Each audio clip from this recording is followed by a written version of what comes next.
paz do nosso Senhor Jesus Cristo, estamos aqui hoje para mais um dia de leitura. Senhor Deus e Pai, glorificado e exaltado és o teu santo nome, Senhor. Obrigada, Pai, por mais uma vez poder estudar a tua palavra, Pai. Todo dia tem sido maravilhoso poder ler sobre ti, Senhor, poder aprender mais sobre ti, sobre tua glória, Pai, sobre tua força, Senhor. Que a tua palavra nos ensine, nos inspire, nos direcione sempre a ti, Pai. Que não permita que afastemos-nos de ti, Senhor. Esteja sempre presente conosco, em nome de Jesus. Lembrando que a gente está no segundo livro de Crônicas, né? Ontem a gente viu as reformas produzidas por Ezequias e hoje a gente vai ver Senaqueribe invade Judá no capítulo 32. E depois destas coisas e desta verdade, veio Senaqueribe, rei da Assíria, e invadiu Judá. Acampou-se contra as cidades fortificadas e intentou apoderar-se delas. Vendo, pois, Ezequias que Senaqueribe vinha e que estava determinado a guerrear contra Jerusalém, teve conselho com os seus príncipes e os seus homens valentes para que se tapassem as fontes das águas que haviam fora da cidade, e eles o ajudaram. Assim, muito povo se ajuntou e tapou todas as fontes, como também o ribeiro que se estendia pelo meio da terra, dizendo: porque viriam os reis da Assíria e achariam tantas águas. E ele se animou, edificou todo o muro que quebrado até as torres, levantou o outro muro por fora, fortificou a Milo na cidade de Davi e fez armas e escudos em abundância. Pôs capitães de guerra sobre o povo, reuniu-os na praça da porta da cidade e falou-lhes ao coração, dizendo: esforçai-vos e tende bom ânimo, não temais, nem vos espanteis por causa do rei da Assíria, nem por causa de toda a multidão que está com ele, porque há um maior conosco do que com ele. Com ele está o braço de carne, mas conosco o Senhor nosso Deus, para nos ajudar e para guerrear por nós. E o povo descansou nas palavras de Ezequias, rei de Judá. Depois disto, Senaqueribe, rei da Assíria, enviou seus servos a Jerusalém. Ele, porém, estava cercando as cidades de Laques com todas as suas forças, para falar a Ezequias, rei de Judá, e a todo o Judá que estava em Jerusalém, dizendo: assim diz Senaqueribe, rei da Assíria: em que confias vós para vos deixardes sitiar em Jerusalém? Porventura não vos incentiva Ezequias para morrerdes de fome e de sede, dizendo: o Senhor nosso Deus nos livrará das mãos do rei da Assíria? Não é Ezequias o mesmo que tirou os seus lugares de culto e os seus altares e falou a Judá e a Jerusalém, dizendo: diante de mim um único altar vos prostrareis e sobre ele queimareis incenso? Não sabeis vós o que eu e meus pais fizemos a todos os povos da terra? Porventura puderam de qualquer maneira os deuses das nações daquelas terras livrar seus pais da minha mão? Qual é de todos os deuses daquelas nações que meus pais destruíram o que pôde livrar o seu povo da minha mão, para que o vosso Deus vos possa livrar da minha mão? Agora, pois, não vos engane Ezequias, nem vos incentive assim, nem lhe deis crédito, porque nenhum Deus de nação alguma, nem de reino algum, pôde livrar o seu povo da minha mão, nem da mão de meus pais, quanto menos vós podereis livrar o vosso Deus da minha mão? Também seus servos falaram ainda outras coisas contra o Senhor Deus e contra Ezequias, o seu servo. Escreveu também cartas para blasfemar do Senhor Deus de Israel e para falar contra ele, dizendo: assim como os deuses das nações das terras não livraram o seu povo da minha mão, assim também o Deus de Ezequias não livrará o seu povo da minha mão. E clamaram em alta voz em judaico contra o povo de Jerusalém, que estava em cima do muro, para os atemorizar e os perturbar, para que tomassem a cidade. E falaram do Deus de Jerusalém como dos deuses dos povos da terra, obras das mãos dos homens. Porém o rei Ezequias e o profeta Isaías, filho de Amós, oraram contra isso e clamaram ao céu. Então o Senhor enviou um anjo que destruiu a todos os homens valentes, os príncipes e os chefes no arraial do rei da Assíria, o qual, envergonhado, voltou para sua terra, onde, entrando na casa de seu Deus, alguns dos seus próprios filhos o mataram ali à espada. Nossa, veja que maravilha aqui, né? Ezequias sempre andando nos caminhos de Deus, e quando eles foram atacados, na hora Deus se prostrou, Deus se posicionou, né? Deus foi blasfemado ali pelo povo da Assíria, né? Inclusive, eles tentaram atemorizar o povo de Jerusalém, o povo de Judá, comparando ele a outros deuses, né? Mas a gente sabe que há um único Deus, né? O Deus vivo, o Deus poderoso, o Deus único. Só existe ele e ninguém mais. Contanto que você esteja nos caminhos dele, você está protegido. Não está livre de tribulações. Preste bem atenção. Todos nós teremos tribulações, mas ninguém está livre disso. Mas quem anda nos caminhos do Senhor tem de bom ânimo, porque o Senhor nos protege, nos guia, nos abençoa sempre, né? A gente continua aqui no versículo 22. Assim livrou o Senhor a Ezequias e aos moradores de Jerusalém da mão de Senaqueribe, rei da Assíria, e da mão de todos. Assim, de todos os lados os protegeu. E muitos traziam a Jerusalém presentes ao Senhor e coisas preciosíssimas a Ezequias, rei de Judá, de modo que depois disso foi exaltado perante os olhos de todas as nações. Naqueles dias Ezequias adoeceu mortalmente. Ele orou ao Senhor, o qual lhe falou e lhe deu um sinal. Mas não correspondeu Ezequias ao benefício que lhe fora feito, porque o seu coração se exaltou. Por isso veio grande ira sobre ele, sobre Judá e Jerusalém. Ezequias, porém, se humilhou pela soberba do seu coração, ele e os habitantes de Jerusalém, e a grande ira do Senhor não veio sobre eles nos dias de Ezequias, e teve Ezequias riqueza e glória em grande abundância. Ajuntou tesouros de prata, de ouro, de pedras preciosas, de especiarias, de escudos e de tudo o que se podia desejar. Também de armazéns para a colheita do trigo, do mosto, do azeite, de estrebarias para toda a costa de animais e de currais para os rebanhos. Edificou também cidades e possuiu ovelhas e vacas em abundância, porque Deus lhe tinha dado muitíssima fazenda. Também o mesmo Ezequias tapou o manancial superior das águas de Giom e as fez correr por baixo para o ocidente da cidade de Davi, porque Ezequias prosperou em todas as suas obras. Contudo, no tocante aos embaixadores dos príncipes de Babilônia, que foram enviados a ele, a perguntarem acerca do prodígio que se fez naquela terra, Deus o desamparou para tentá-lo, para saber tudo o que havia no seu coração. Quanto aos demais atos de Ezequias e as suas beneficências, eis que estão escritos na visão do profeta Isaías, filho de Amós, e no livro dos reis de Judá e de Israel. E dormiu Ezequias com seus pais, e o sepultaram no mais alto dos sepulcros dos filhos de Davi. Todo Judá e os habitantes de Jerusalém lhe fizeram honras na sua morte, e Manassés, seu filho, reinou em seu lugar.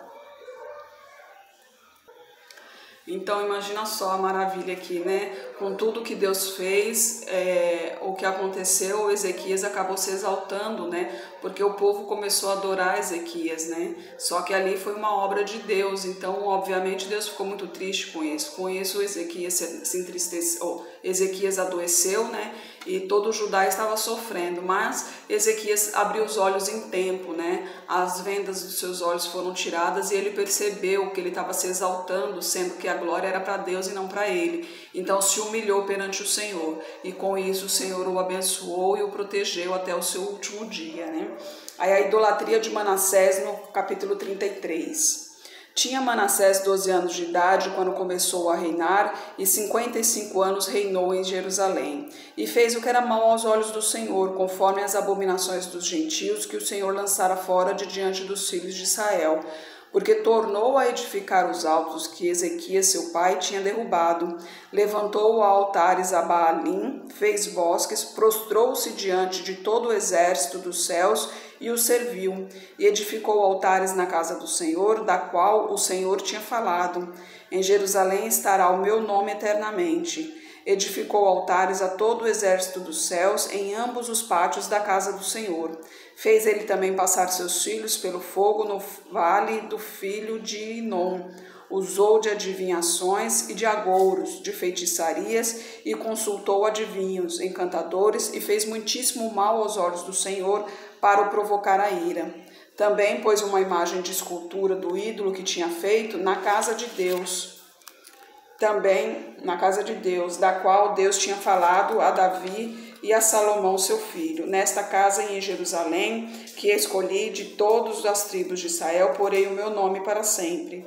E nunca mais removerei o pé de Israel da terra que destinei a vossos pais, contanto que tenham cuidado de fazer tudo o que eu lhes ordenei, conforme a toda a lei, estatutos e juízos dados pela mão de Moisés. E Manassés tanto fez errar a Judá e aos moradores de Jerusalém, que fizeram pior do que as nações que o Senhor tinha destruído de diante dos filhos de Israel.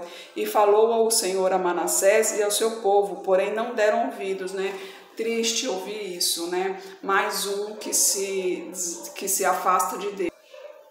Mais um que se afasta de Deus e faz o que é mal aos olhos do Senhor, Ele, além de fazer o que era mal, ele ainda profanou o santuário do Senhor, criando imagens e se prostrando dentro da casa do Senhor. O cativeiro, a oração e a morte de Manassés, no versículo 11. Assim o Senhor trouxe sobre ele os príncipes do exército do rei da Assíria, os quais prenderam a Manassés com ganchos, o amarraram com corrente e o levaram para a Babilônia. Então ele, angustiado, orou fervorosamente ao Senhor seu Deus e humilhou-se muito perante o Deus de seus pais. Ele orou e Deus se aplacou para com ele, ouviu a sua súplica e tornou a trazê-lo a Jerusalém ao seu reino. Então conheceu Manassés que o Senhor era Deus. E depois disto edificou a muralha externa da cidade de Davi, desde o ocidente do vale de Gion, na entrada da porta do peixe, até ao redor de Ofel, e a levantou muito alta. Também pôs oficiais valentes em todas as cidades fortificadas de Judá. Tirou da casa do Senhor os deuses estranhos e o ídolo, como também dos altares que tinha edificado no monte da casa do Senhor e em Jerusalém, levando-os para fora da cidade, e reparou o altar do Senhor e ofereceu sobre ele sacrifícios de ofertas pacíficas e de louvor, e ordenou a Judá que servissem ao Senhor, Deus de Israel. Contudo, o povo ainda sacrificava nos altos, mas somente ao Senhor seu Deus. O restante dos atos de Manassés, a sua oração ao seu Deus e as palavras dos videntes que lhe falaram no nome do Senhor, Deus de Israel, eis que está escrito nos sucessos dos reis de Israel. Também a sua oração, como Deus se aplacou para com ele, todo o seu pecado e sua transgressão, os lugares onde edificou altares e onde pôs bosques e imagens de escultura, antes que se humilhasse, eis que estão escritos nos livros dos videntes. E dormiu Manassés com seus pais e o sepultaram em sua casa. Amon, seu filho, reinou em seu lugar. Imagina só, Ele blasfemou contra Deus, Muitas vezes, porque aqui não me recordo o livro, mas fala que blasfemar contra Deus é um pecado imperdoável, Então muita gente fica em dúvida, mas se porventura eu blasfemar contra Deus, não que eu planeje isso, mas se acontecer de eu blasfemar contra Deus, então quer dizer que eu perco a minha chance de salvação?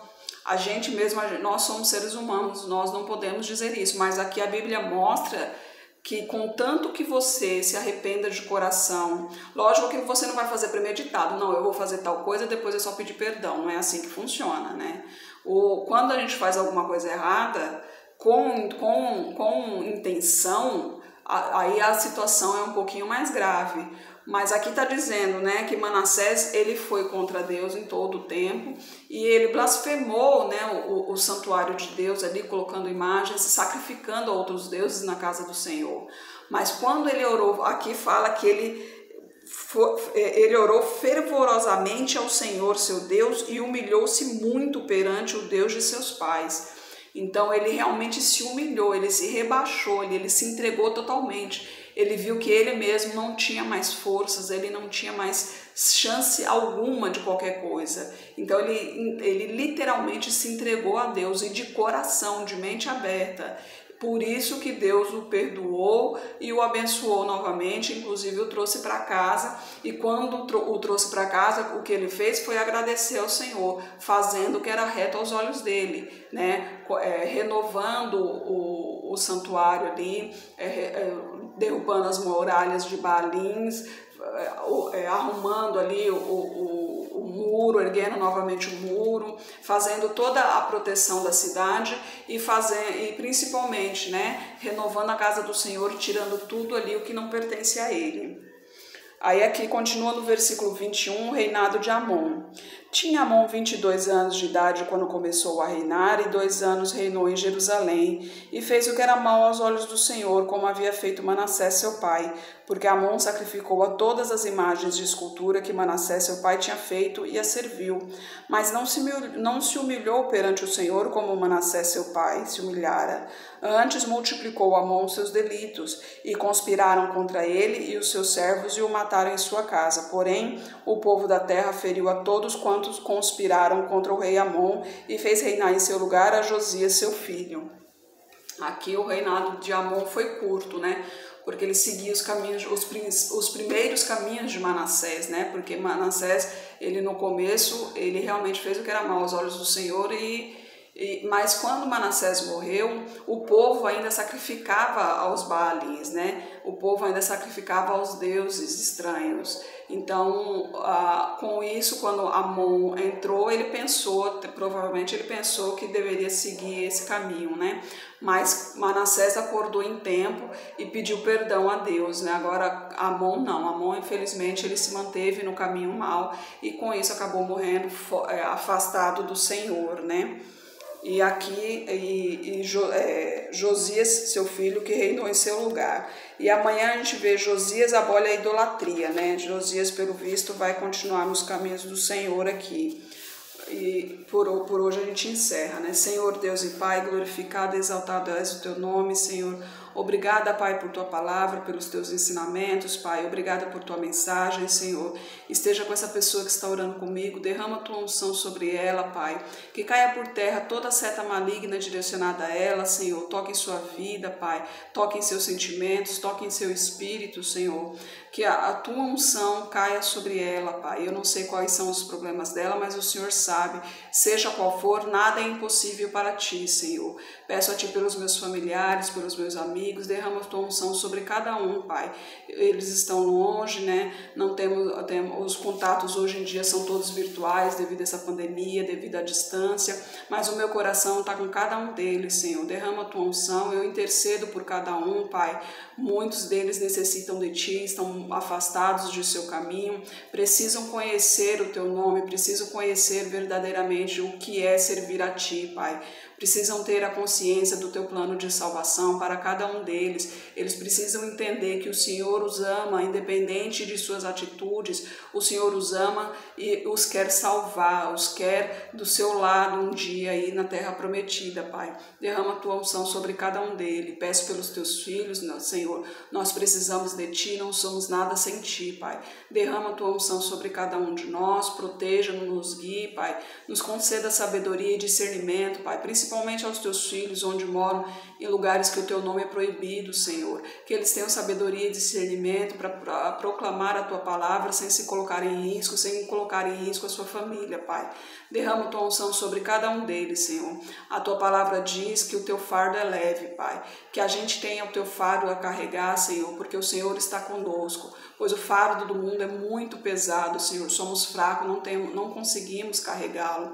Mas a partir do momento que a gente está andando sob suas asas, Pai, o seu fardo é leve, o seu fardo nos encaminha por caminhos bons, por caminhos mais tranquilos. Até em momento de angústia, o nosso coração não chora, porque no momento de angústia o nosso coração busca primeiramente a Ti, e o Senhor nos acalanta, Pai. E eu agradeço e oro em nome de Jesus. Amém. Que Jesus Cristo esteja em seu coração e que Deus abençoe.